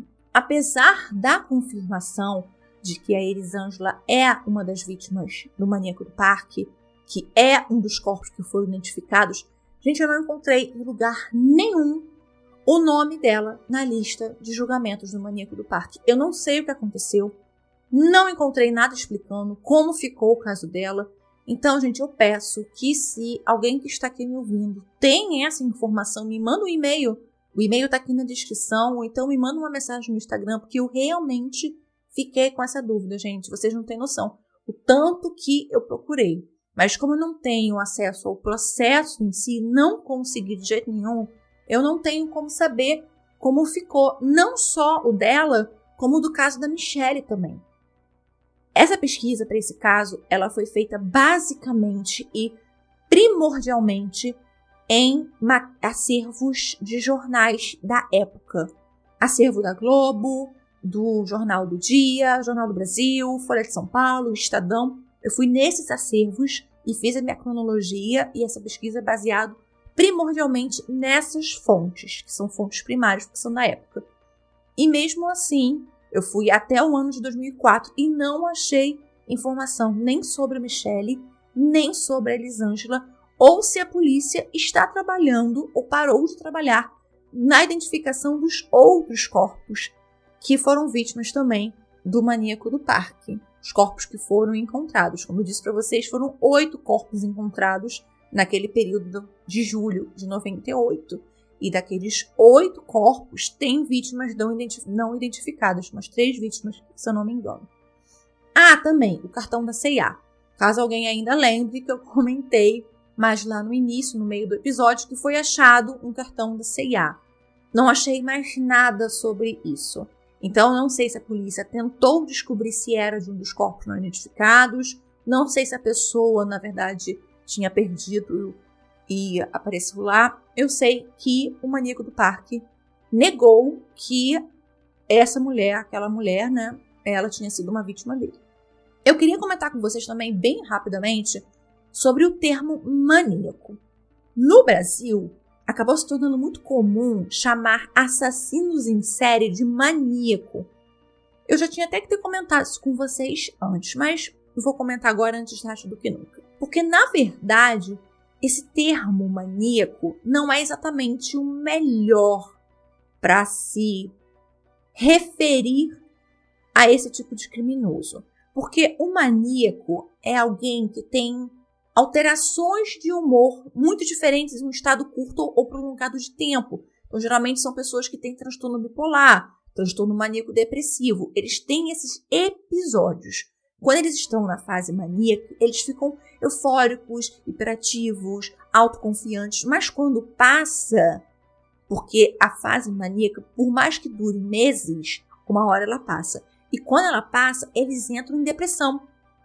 Inclusive, tem muitos casos de pessoas bipolares que acabam cometendo suicídio quando entram nessa fase depressiva. Só que esse não é o caso do maníaco do parque, nem dele, nem de vários que a imprensa dá esse nome, nessa conotação de maníaco. O que, na verdade, ele é um psicopata. Ele tem um transtorno antissocial. Ele nasceu sem empatia, ele é cruel, ele não sente remorso, não sente culpa pelo que ele faz. Claro, gente, vamos lembrar, eu não sou psiquiatra forense, tá? Eu estou falando baseado em tudo que eu estudei, mas obviamente eu não sou uma especialista no assunto, né? Porque para isso eu teria que ter feito medicina e depois uma especialização em psiquiatria, não é o meu caso. Então eu estou falando para vocês baseado em tudo que eu venho estudando nesses últimos 1 ano e meio sobre esses assuntos, né? E pode ser que haja uma corrente que pense diferente, mas a maioria dos autores que eu li sempre falam sobre esse uso um pouco inadequado do termo. A mesma coisa com pedófilo. As pessoas confundem quem tem essa parafilia da pedofilia com a pessoa que abusa de crianças, porque nem todo homem ou pessoa que abusa de crianças é pedófilo. Então as pessoas sempre falam assim, ele foi preso por pedofilia, sendo que não. Pedofilia não é uma tipificação penal. É uma parafilia, um transtorno mental que a pessoa tem. Então, nem todo abusador de criança é um pedófilo. Então, há muito essa confusão. Assim como nem todo serial killer é um psicopata. Mas muitos deles são psicopatas. Então, existem essas diferenciações e eu acho sempre importante vir trazendo para a gente aprender, que a gente está na vida para aprender. Esse é um caso mais do que extremamente triste. A vida dessas meninas foi tirada porque elas confiaram, gente. E eu vou falar para vocês, quem nunca se deixou levar na lábia de um safado? Aliás, elas não, né? Todas as vítimas, quando são mulheres, são muito julgadas por terem morrido. Além de elas terem sido assassinadas brutalmente, elas ainda foram julgadas na época como erradas. Ou como se elas tivessem merecido, sabe? Porque elas acreditaram que um homem aparentemente normal e super bacana disse a elas. Como que pode? Mereciam morrer. Só que isso, gente, esse tipo de julgamento não acontecia só em 1998. Isso acontece até hoje. E a gente está aqui lutando para que o dia que isso não aconteça mais esteja próximo de chegar. Porque a culpa nunca é da vítima. Vamos lembrar sempre disso. Temos um encontro já, gente. Eu prometo não sumir por tanto tempo de novo. Pelo menos não até o fim da temporada. Beijos!